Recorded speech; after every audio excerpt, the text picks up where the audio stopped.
우리가 구약 성경을 읽으면서 특별히 에스겔서를 보면 이 에스겔이 어떤 사람인가 궁금증이 좀 났습니다. 이 에스겔은 사실 아론의 그 집안에서 태어난 사람입니다. 그러니까 제사장이죠. 제사장이고 그 다음에 그가 약 대략 한 30세 정도 되던 해에 그 남왕국 유다가 망합니다. 나라가 갑자기 망해버렸어요. 물론 하나님께서 선지자를 통해 가지고 계속 경고하시고 이렇게 되리라고 말씀했지만은 이스라엘 백성들이 볼 때는 그런 일은 절대로 일어날 수가 없어라고 생각을 했던 것인데요. 근데 나라가 바벨론의 군대에 의해서 성이 짓밟히고 예루살렘 성전이 불타고 성전 안에 있는 모든 기명들이 다 걷어지면서 바벨론으로 그냥 다들 가져갔습니다. 그리고 역시 그때 하나님의 교회, 하나님의 성전에서 봉사하던 모든 제사장들이 다 끌려갑니다. 그 가운데 청년 에스겔도 있었습니다. 이 에스겔이 그 바벨론 그 당국에서 마련한 처소가 어디냐면 그발 강가의 포로 수용소입니다. 거기에 이 남왕국 유대의 고위 관료들 또 성직자들 당대 나름대로 이 땅에서 그 땅에서 나름대로 힘을 가졌던 그런 사람들을 전부 다 잡아다가 그 포로 수용소에 이렇게 두었습니다. 거기서 이제 오랜 세월을 거기서 이제 보내야 되는 거죠. 갑작스럽게 환경이 변하고 완전히 전혀 다른 그런 상황 속에서 놓이게 될 때 이 에스겔은 이게 꿈인가라고 생각을 했을 겁니다. 어떻게 이런 일이 우리에게 일어날 수가 있나? 어떻게 나라가 망할 수 있나? 어떻게 하나님의 성전이 완전히 깨져가지고 제사장의 직분을 수행하리라고 생각했던 내가 이렇게 여기 와서 아무것도 할 수 없는 그런 무기력한 자가 되었나? 생각할수록 너무나 답답하고 생각할수록 절망적이었습니다. 한창 뭔가 꿈을 꾸면서 미래를 향해서 뭔가 하나님 앞에 제대로 살아보겠다고 다짐했던 이 에스겔. 젊음의 때 꿈을 완전히 잃어버렸어요. 나라를 잃었다고 하는 그 아픔도 아픔이거니와 또 한쪽에서 어떤 생각이 드냐면 하나님 어떻게 우리를 이렇게 버릴 수 있습니까? 하나님께 버림받았다는 그 생각이 에스겔에게 더 많이 고통으로 와닿았습니다. 때때로 우리도 많은 시험과 어려움을 당할 때 하나님 원망하잖아요. 하나님이 옆에 안 계신 것처럼 느껴지잖아요. 하나님이 나를 버리셨다고 생각하잖아요. 그런 마음 가지고 그냥 아무 의미 없이 하루하루를 보내는 그런 상황 가운데 있을 때 어느 날 꿈도 아닌 비몽사몽간에 생시와도 같은 환상을 보게 됩니다. 하나님께서 에스겔에게 찾아와서 그의 영을 데리고 이스라엘 땅으로 갑니다. 그리고 한 골짜기로 데려갑니다. 자기 눈에 들어오는 그 골짜기, 거기에는 가만히 보니까 음침하고도 뭔가 사망의 죽음의 그 기운이 서려 있는 그 골짜기인데 수를 헤아릴 수 없는 죽음들이 썩어서 완전히 뼈도 말른 상태로 그 골짜기를 가득 채우고 있었습니다. 환상 가운데 봐도 이건 우리의 손조 백성들이고 또 이스라엘 군대들입니다. 대패해서 완전히 살육당한 그 광경을 보았을 때 에스겔이 절망을 하는 거죠. 왜 하나님이 나를 이끌어서 여기까지 와서 그런 환경을 보여주시나? 그 처절하게 무너져버린, 처절하게 메말라서 완전히 죽음이 완전히 그냥 그 골짜기를 덮은 것을 보면서 마치 나를 본 것처럼, 마치 우리 민족의 현실을 그대로 보여주는 것처럼 보여질 때 에스겔은 굉장히 낙담하고 절망했을 겁니다. 근데 오늘 여기 본문에 보면 하나님께서 에스겔의 마음 가운데 하나님이 어떠한 분인지를 느끼게 하실 때 하나님이 그렇지 않다는 사실을 그가 알게 돼요. 우리가 은혜를 받아보면 알잖아요. 은혜를 받아보면. 하나님께서 한마디로 말하면 에스겔에게 찾아오신 거예요. 포로 수용소에 있을 때, 혼자 막 눈물로 밤을 지새울 때, 더 이상 바라볼 소망이 없다고 해서 답답하여 안타까워 어쩔 바를 모를 때, 그때 하나님께서 이 에스겔에게 찾아온 것입니다.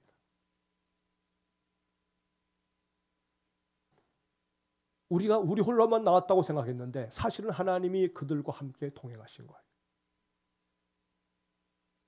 우리가 잘 될 때만 하나님이 함께 하시고 잘못될 때는 하나님 멀리 떠나 계신 분이 아니세요.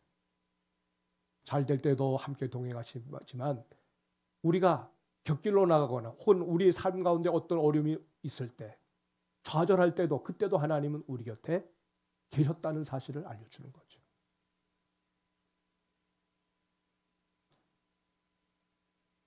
하나님의 음성을 들어보면 압니다. 하나님이 어떻게 어떤 마음으로 나에게 찾아오시는지를.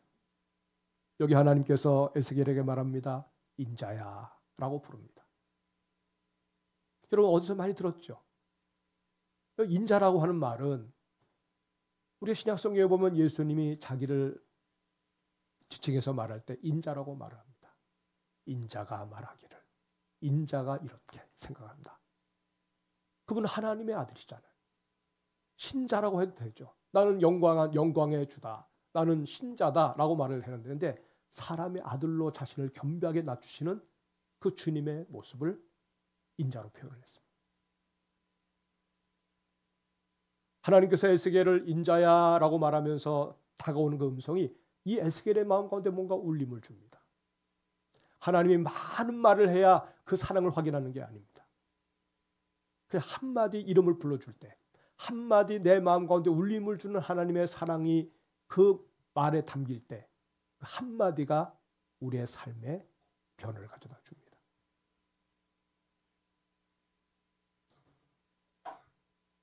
하나님께서 에스겔에게 말합니다. 에스겔아, 인자야, 네가 보고 있는 저 골짜기의 저 뼈들이 다시 살 수 있겠느냐? 답은 뻔하잖아요. 못 삽니다. 못 살아요. 죽은 지 오래된 이 마른 뼈들 완전히 그냥 다 흙으로 돌아가서 뼈조차도 이제 삭아서 흙으로 돌아가는 상황 가운데 놓여 있는, 그리고 온갖 수많은 뼈들이 서로 얽히고 설켜 있는 이 상황에서 이 뼈들이 다시 산다고요? 이 죽음들이 다시 살아난다고요? 에스겔의 한쪽 생각에서는 못 삽니다. 이미 죽었습니다. 이미 끝났습니다. 거의 죽을 뻔하던 상황에서 생명 건져주는 것은 가능한 일일지 몰라도 이미 죽어서 끝난 사람들이 다시 산다고요? 죽은 지 오래된 이 뼈들이 다시 살아난다고요? 못 삽니다. 이게 사실은 에스겔이 하고 싶은 말이었습니다. 근데 그 말은 참아하지 못해서 하나님께 그러죠. 주님만이 아십니다. 주님만이 아십니다. 주님이 이 뼈들로 다시 살아나게 하실 줄 믿습니다. 그런 의미가 아니에요. 제가 생각할 때는 아닌데요. 주님이 그렇게 물으시니까 주님 잘 아시지 않을까요? 그 얘기죠. 우리 하나님은 이 에스겔에게 그 마른 뼈 환상을 보여주면서 이 뼈들이 능히 살겠느냐 인자야 라고 말할 때 사실은 다 에스겔을 향해서 하시는 말씀이에요. 에스겔아, 너는 혼자 생각하기를 나는 끝났다고 생각했지. 나는 이미 죽은 자라고 생각했지. 살아도 사는 게 아니라고 생각했지. 소망을 다 잃어버렸다고 생각했지. 앞을 봐도 불확실하고 꿈이 미래가 없고 나는 죽은 자와 다를 바가 없다고 생각했지. 인자야, 너가 죽었다고 생각하는 그 자리에서 네가 다시 살아날 수 있겠느냐? 내가 너를 충분히 살려낸다고 믿을 수 있겠느냐? 이걸 물어보는 거거든. 주님이 다른 사람들 먼저 챙기시는 게 아니에요. 이 에스겔을 향해서 인자야, 내가 너에게 찾아왔는데 내가 능히 살 줄로 믿느냐? 이 메시지를 가지고 주님께서 찾아오신 거예요.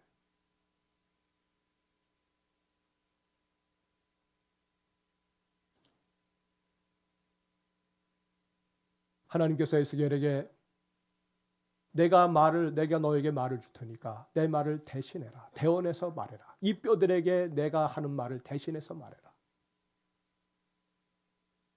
여러분, 아무도 없는 빈 공간에서 설교하는 것도 쑥스러운데 공동묘지에서 여러분 공동묘지를 향해서 설교한다고 생각해 보세요.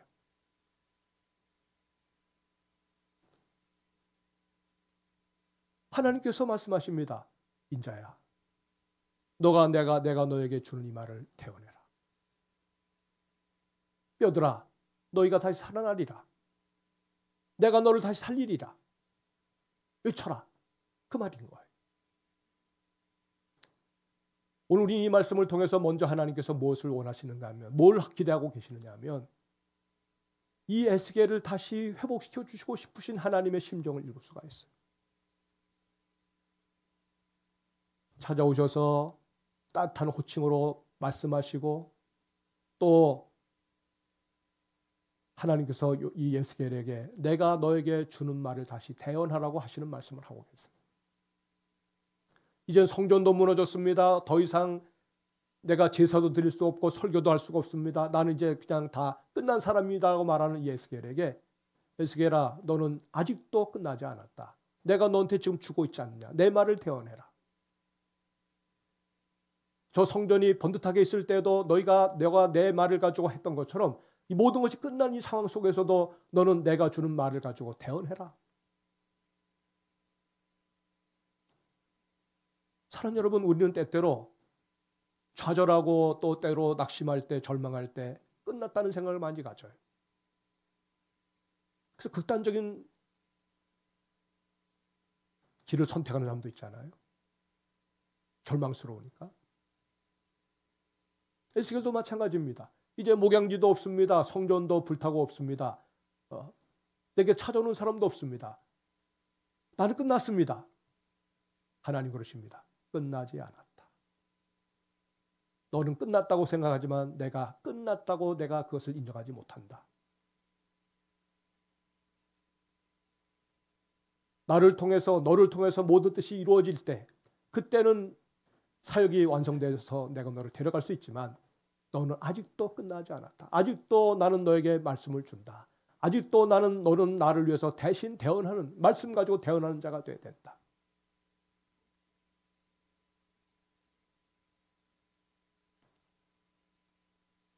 그래서 사실 에스겔부터 하나님께서 살려내시는 겁니다.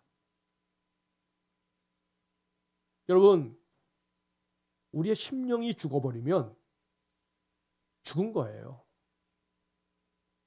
아무리 여러분 겉으로 멀쩡해도, 겉으로 볼 때는 아름답고 겉으로 볼 때는 멋져 보여도 그 심령이 하나님의 말씀이 끊기고 소망이 끊기고 은혜가 끊겨버리면 그 영혼은 영적으로 죽은 거예요. 근데 하나님께서 에스겔을 향해서 나는 너를 살려낼 수 있다. 주님이 우리에게 연결되는 순간, 하나님의 말씀이 우리의 심령 속에 들어오는 순간 우리는 다시 살아나는 겁니다. 살아나는 거예요. 그래서 하나님께서 에스겔을 살리신 거예요.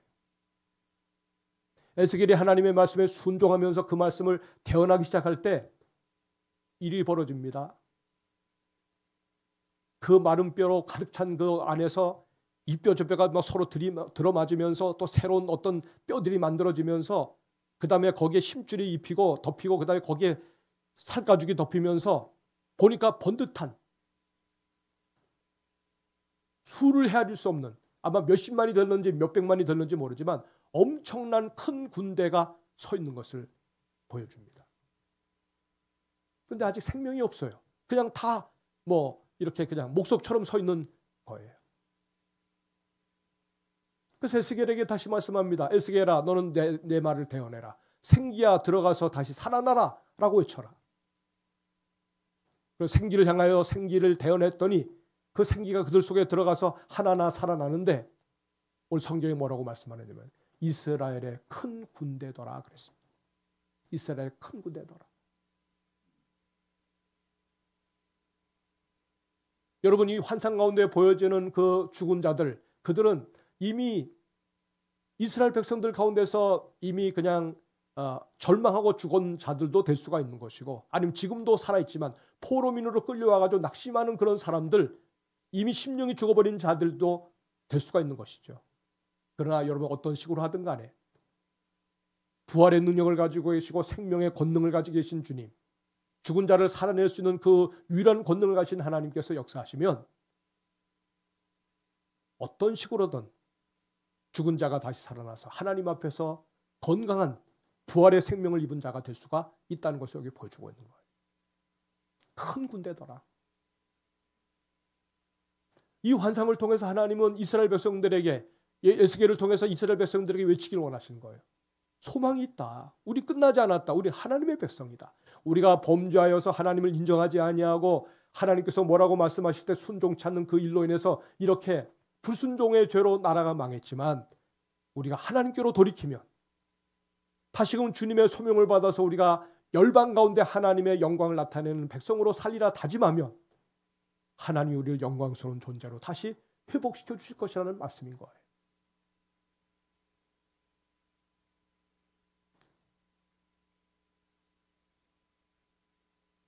사랑하는 여러분, 우리 예수님도 이 땅에 육신을 가지고 오셨어요. 하나님의 아들이 직접 오셨어요. 환상 가운데 에스겔을 찾아오신 그 하나님이 신약 시대에는 직접 사람의 몸을 입으시고 인자가 되셔서 오셨어요. 누굴 찾아가십니까?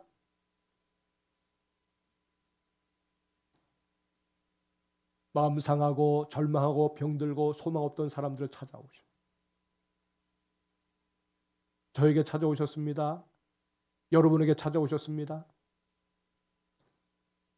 나는 다 끝났다고, 소망이 없다고, 이제는 그냥 다 접어야 되겠다고 생각하는 저 여러분에게 찾아오셨습니다. 그리고 우리를 만나 주셨어요. 예수님께서 죄인들을 만나십니다. 창기들을 만나십니다. 술주정꾼을 만나십니다. 유대인들이 제일 싫어하는 세리들을 만나십니다.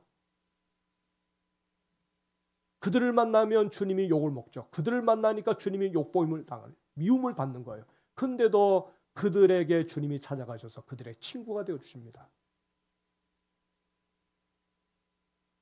그래서 창기가 변하여 우리 주님을 정말로 사랑하는 신실한 믿음의 딸들로 변하고, 그냥 험한 짓을 하던 사람들이 변화해서 우리 주님의 신실한 제자가 되어서 주님을 따르고,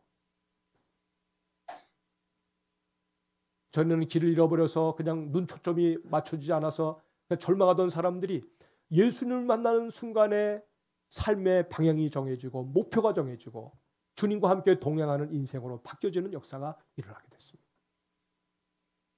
그들의 영이 살아난 거예요.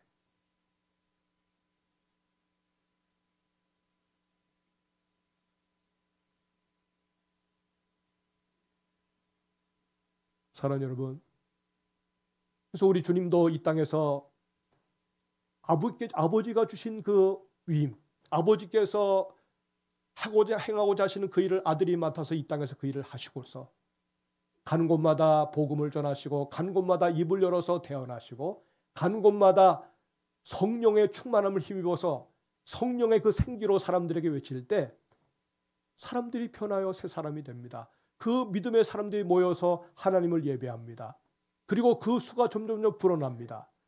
에스겔이 본 그 골짜기의 죽은 자들은 단순히 에스겔의 눈에는 이스라엘 백성들로만 봤지만, 하나님의 아들 예수께서 오셔서 하나님의 말씀을 대언하시면서 성령으로 역사하실 때 그 죽은 자들이 살아나는 그 기적, 바로 예수를 주로 믿어 구원받는 자들 안에 들어가는 새로운 생명, 새 생명, 성령으로 거듭난 자들이 다시 부활의 주님으로 말미암아 살아나는 그 기적이 오늘 지금도 일어나고 있는 거죠. 예수를 믿기 전하고 예수를 믿고 난 다음이 같아요? 다르지 않습니까? 여러분, 예수 만나지 못한 사람들은 왜 사는지, 뭐 때문에 사는지 초점이 없어요. 방향이 없어요. 목표가 없어요. 그냥 사니까 사는 겁니다. 아무리 그런 마음 가지고 10년을 살고 100년을 살고 1000년을 산다 한들 그게 무슨 의미가 있겠습니까? 짧은 인생을 산다 할지라도 하나님을 만나고 그 주님께서 맡겨주신 사명을 따라서 그 일에 충성하면서 산다고 하면 짧은 인생이라도 하나님 앞엔 영원한 존재가 되는 거예요.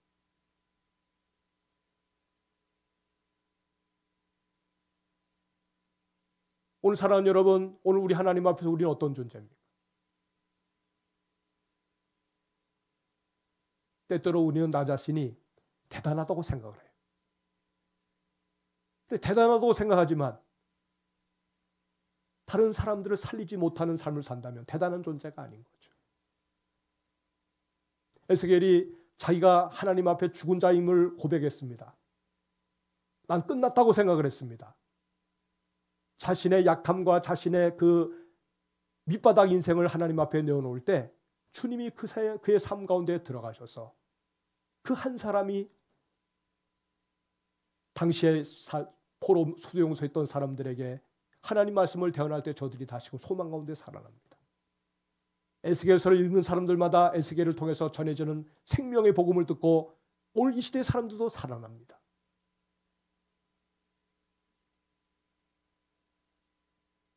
하나님께서 에스겔에게 주신 사명처럼 오늘 저와 여러분에게도 사명을 주셨어요. 내가 너를 살린 것처럼 너도 내 말을 가지고 다른 사람들 살려내라는 거예요. 네 가족을 살려내라는 거예요. 네 남편을 살려내라는 겁니다. 네 아내를 살려내라는 겁니다. 네 자식들을 살려내라는 겁니다. 방치하지 말라는 겁니다. 나름대로 여러분들이 집안에 무슨 좋은 선물들이나 남한테 받은 모든 무슨 보석이나 아니면 자녀들이 해준 모든 선물, 좋은 걸 가지고 있으면 오는 사람들마다 자랑하지 않겠습니까? 만나는 그 친구들 속에서 자랑하지 않겠습니까? 예수 그리스도는 어떤 분입니까? 그분은 우리에게 찾아오신 소중한 선물 아닙니까? 그 이름을 가지고 살 때 우리의 삶이 달라진다는 사실 저와 여러분들이 경험하고 살지 않습니까? 내가 그 주님을 내 인생 가운데 모셔드리고 겸비하게 내 자신을 낮추지 않으려고 하니까 그 주님이 내 인생 가운데 역사하지 못하는 거지. 주님, 제가 바닥났습니다. 주여, 제 인생이 여기까지가 끝입니다.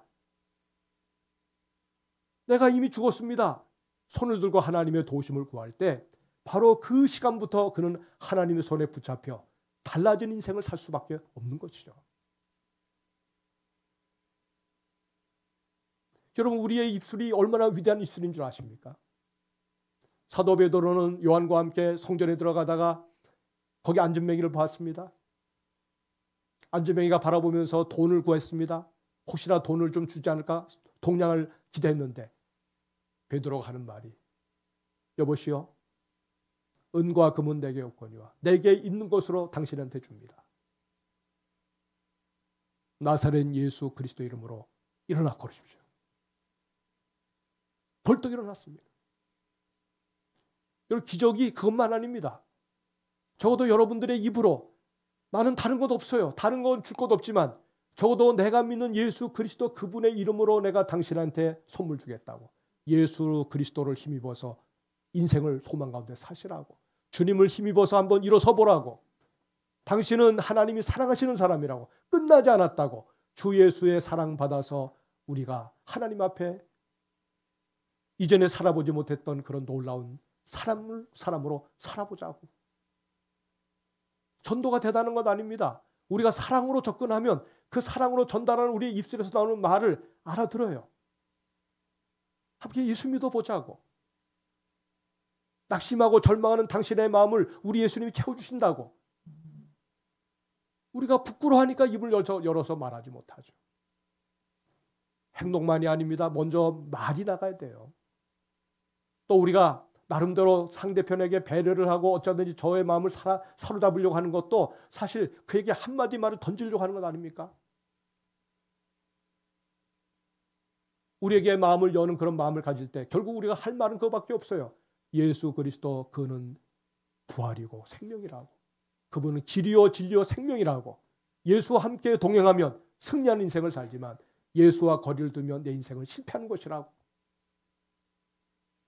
그 한마디의 말이 당당하게 믿음으로 여러분의 입을 통해서 선포되면 그 사람의 삶에 하나님이 지각 변동을 일으키세요. 왜? 능력은 내게 있는 게 아니니까. 에스겔의 능력이 있어서 그 뼈들이 살아나는 게 아니잖아요. 에스겔은 그저 자기의 입술을 빌려드린 거예요. 에스겔은 자기의 수족을 빌려드린 거예요. 주님이 말하라고 하니까 그 말을 대신해서 전달한 것뿐이에요. 그 사람을 살려냅니다. 여러분이 목소리를 크게 하고 컬컬하게 하고 뭔가 세게 어떤 기합을 줘서 말한다고 상대편이 달라지는 게 아닙니다. 그냥 조용한 목소리로 얘기해도 거기에 무슨 웅변적인 것을 안 넣어도 진실한 마음을 가지고 예수 그리스도의 말씀을 대언하면, 그분의 사랑을 전달하기만 하면 나의 입을 도구로 사용하시고 내 마음 가슴을 도구로 사용하시고 손과 발을 도구로 사용하셔서 그 한 생명을 주님은 걷어 살려내신다는 말씀이에요. 사랑하는 여러분, 강권하여 데려다가 내 집을 채우라 하시는 주님의 이 표를 그냥 여러분은 그냥 한낱 표로 그냥 지내치지 마세요. 적어도 좀 진지하세요. 부담을 가져도 좋아요. 왜? 내가 할 수 있는 이 절호의 기회를 내가 놓치고 살잖아요. 친구들과 만나고 불신자들과 만나는 그 자리에서 여러분, 우리가 그냥 다른 말로는 많이 얘기하는데 은혜를 줄 수 있는 그런 말들을 서로 주고받을 수 있다면 얼마나 좋겠어요. 근데 우리가 나중에 하나님 앞에 가면 다 우리가 쏟아내는 말들에 대해서 나중에 다 주님 앞에 신문받을 날이 와요. 너희가 무슨 무익한 말을 할지라도 그날에 너희가 그 말에 대해서 내가 묻겠다고 말씀을 하셨어요. 그리고 우리 언제나 하나님을 의식하며 산다면 오늘 내가 하는 이 말이 하나님 앞에 어떻게 들려질까? 주님이 어떻게 기억될까? 이 말로 인해서 저들이 살아날까? 저도 내 이 한마디 때문에, 이 행동 하나 때문에 상대편을 살려낼 수 있을까? 그걸 고민하면서 우리가 기도하는 마음으로 얘기하면 하나님이 우리를 귀한 도구로 쓰시고야 만다는 사실이에요.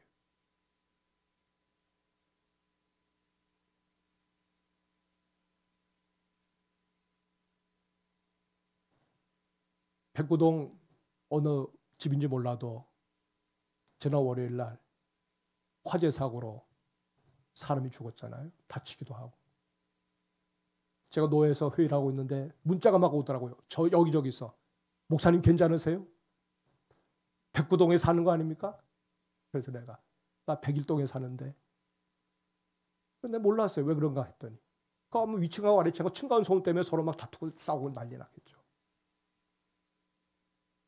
아랫집 사람인지 윗집 사람인지 모르지만 하여튼 간에 한 집이 그 우성 아파트 근처로 딴 데로 이사 가서 일반 주택으로 이사 갔대요. 근데 길거리에서 서로 만났답니다. 그 층간 소음으로 서로 막 투박타고 하면서 다퉜던 그 감정이 살아나가지고 또 거기서 대판 싸웠겠죠. 그 60 먹은 사람이 거기에 뭐 휘발유를 어떻게 가지고 뭐 어떻게 뭐 화염방사기 같은 이상한 거 가지고 올라가서 그날 그 일을 한 거예요. 네? 그 미움이 증오가 가셔지지 않을까? 결국 죽이잖아요. 여러분, 거기에 목숨 걸 일이 뭐가 있어요? 얼마나 어리석은 인생을 삽니까? 자기 노모를 두고 노모를 부탁한다 해놓고는 자기는 가서 남을 죽이고 난리 쳐버려요.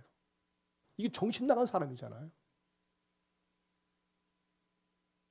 오늘 하나님이 우리에게 이와 같이 소중한 은혜를 베풀어 주셔서 이 입술의 권세를 주셨습니다. 이 입 가지고 사람들을 격려하고 축복하고 위로하고 예수 그리스도의 이름을 가지고 우리가 이 도구를 멋지게 사용하면 한 생명을 살려낼 수 있습니다. 한 가정을 살려낼 수 있습니다. 그 한 사람이 달라지면 그 한 사람이 어떤 때에 가서 그 한 사람으로 말미암아 한 민족이 살아날 수가 있어요. 오늘 부활 생명을 가지고 믿음으로 오늘도 우리의 삶 가운데 들어오신 그 주님과 동행하시는 여러분들, 하나님 앞에 그렇게 귀하게 쓰임받고 정말 주님이 바라보시기에 너무너무 소중한 하나님의 사람들로 기억되면서 그렇게 하나님 앞에 쓰여지기를 주의 이름으로 축복합니다. 아멘.